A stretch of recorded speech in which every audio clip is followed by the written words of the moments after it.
Hello everyone, in this video I will show you how to find a size of a files on your Windows PC. Let's say you want to find a file that got 1 gig, 2 gig, 3 gig, or 10 megabytes, or 15 megabytes, or 20 kilobytes. I'm going to show you how to do it, okay? As you can see here on this PC, I'm going to search all the file that got, let's say, 1 gigabyte on my document. Okay, so I'm going to open my document. You can do it on my videos or any folder that you got on your computer. Okay, we are going to start.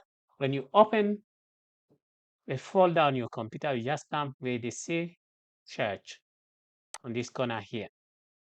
Okay, so we are going to, let's say we are going to look for a video that got 1 gig. We just type video space size column. We need to do this like this. Yeah, 1 gigabyte. As you can see here, it has so many videos that does have 1 gigabyte. You can see here on size, like this one is 1.40, this one is 2.40. Okay, let's say I'm gonna look for maybe 50 megabyte. So just how to replace a gigabyte on megabyte. You can see here, this one got 62, this one got 72.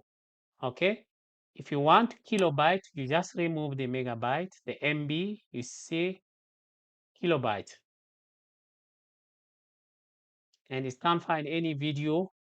Now it did find one video that got 750 kilobyte. Okay, I hope this video will help someone who is in need. Please don't forget to like it, share, and subscribe. Ciao.